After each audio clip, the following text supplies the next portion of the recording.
Hello everyone and welcome back to dmatiq.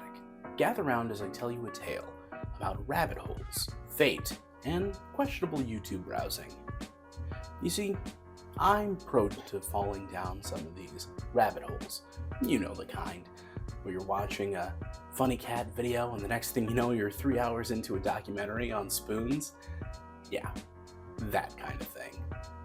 Well, this particular rabbit hole, it started just a little bit before all that COVID-19 business hit the fan. And I was sitting there on YouTube, just mindlessly scrolling through the endless void of content, until I came to a video about the Legacy of Kain / Soul Reaver series. Now, I'd known about the series for a while, ever since I saw a screenshot back in the 90s, but I'd never really taken a closer look. So naturally, I clicked. Little did I know, this one single click would set in motion a chain of events that would change my life forever. Okay, maybe not that dramatic, but it still was pretty significant. So not only did I get the lowdown on Kain and his soul-sucking ways, but a new name dropped into my life. Michael Moorcock and his creation, Elric of Melnibone. Intrigued? You bet your sweet roll I was intrigued. So off I went down an Elric rabbit hole, reading and researching, and in the process, becoming a one-man Elric fan club. This journey took me down a twofold path. One, where I went into the Witcher series, diving headfirst into the books, the games, and even braving a bit of the Netflix series. But that second path, it took me into the vast and complex world of Moorcock's multiverse, with Elric as my reluctant and sardonic guide. So thanks to this random YouTube video and a questionable decision to click, I found myself on a new adventure into dark fantasy worlds, asking questions about free will and fate, and often questioning my sanity, especially when trying to decipher Moorcock's intricate timelines. I mean, hey, that's all part of the fun, right? Right? So come along with me on this road to chaos. Or was it law? Maybe both?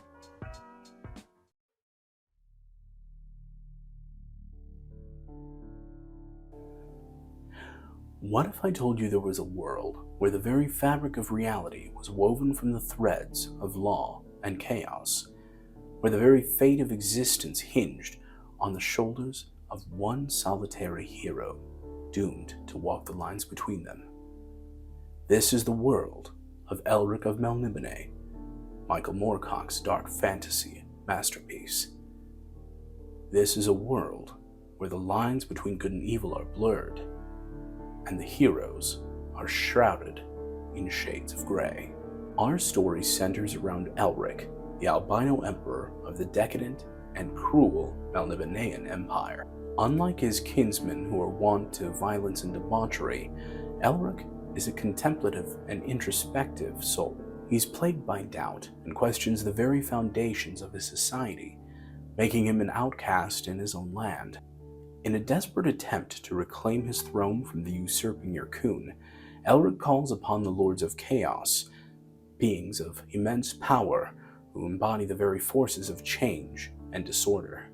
This pact grants Elric use of the cursed sword, Stormbringer, a weapon that drinks the very souls of its victims, and while providing him immense power, it drains him of his life force. Elric embarks on a journey of betrayal, revenge, and self-discovery. Elric travels the vast multiverse, encountering various aspects of himself, known as the Eternal Champion, each bound by fate to fight for a precarious balance between law and chaos. Elric's story delves into a variety of topics that resonate with readers still to this day. We question the very nature of destiny and free will. Is Elric truly in control of his actions, or is he simply the pawn in another cosmic game? The burden of wielding immense power and the sacrifices it requires are explored in great detail through Elric's relationship to the sword Stormbringer. Elric's story is not just a fantasy story.